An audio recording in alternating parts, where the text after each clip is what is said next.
Bilal ibn Rabah was born into slavery, a condition that was compounded after he became one of the first believers to follow the teachings of Prophet Muhammad.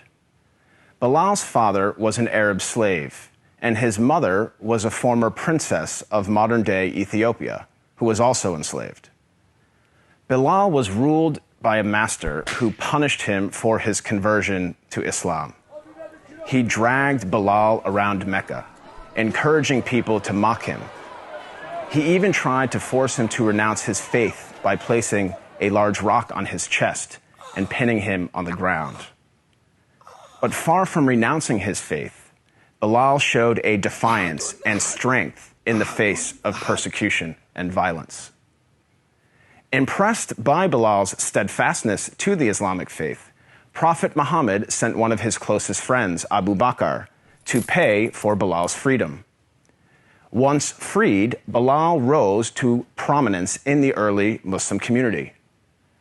Prophet Muhammad appointed him to serve the mosque by using his melodious voice to call the believers to prayer.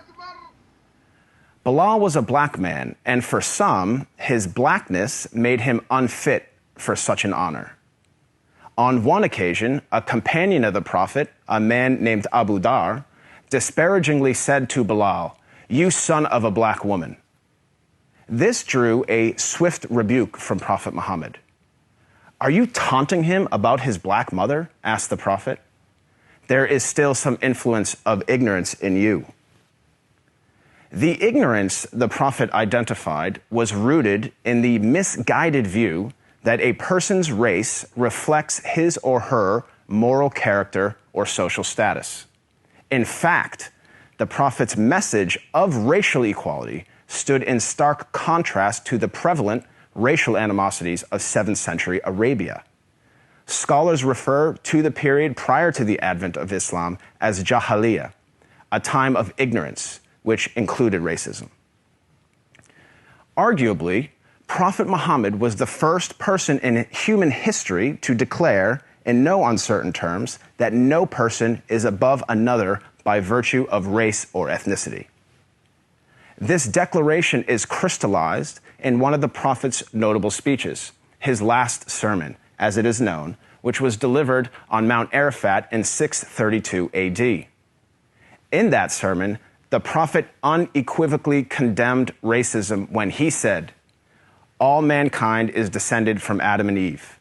An Arab has no superiority over a non-Arab, and a non-Arab has no superiority over an Arab. A white person has no superiority over a black person, nor a black person has any superiority over a white person, except by piety and good action."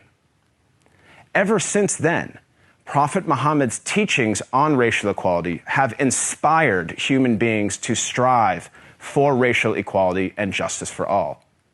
Consider the life of Al-Hajj Malik al-Shabazz, more commonly known as Malcolm X, the black Muslim civil rights leader who battled racism in the 1950s and 1960s. After performing the Hajj, or Islamic pilgrimage, to the city of Mecca, Malcolm wrote his famous letter from Mecca, in which he said, "There were tens of thousands of pilgrims from all over the world. They were of all colors, from blue-eyed blondes to black-skinned Africans. But we were all participating in the same ritual, displaying a spirit of unity and brotherhood that my experiences in America had led me to believe never could exist between the white and the non-white." He added that he had never before seen sincere and true brotherhood practiced by all colors together, irrespective of their color. The Hajj for Malcolm represented a shift away from racism and towards racial equality. The teachings of Prophet Muhammad encouraged all people to strive towards anti-racism, which is quite different than simply non-racism. While non-racists do not openly express prejudiced views, they also do not work to dismantle racism in any given society. The Prophet of Islam actively challenged and dismantled the covert, the overt, and the systematic racism around him. He identified racism as a symptom and identified its root cause as arrogance in the human heart. As our world becomes more and more diverse and interconnected, it is imperative that we strive to follow the teachings of Prophet Muhammad. I am not a Muslim myself, but I have to say that I am deeply inspired by the anti-racism of Prophet Muhammad, because he showed that a person is distinguished over another not by race, but rather by the quality of one's character and conduct.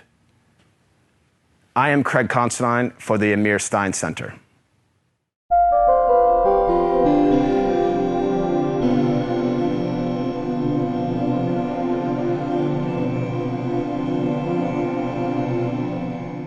This video was produced in collaboration with Alliance of Virtue. If you want to see more content like this, make sure to like, share, subscribe, and hit the bell notification so you don't miss any new videos.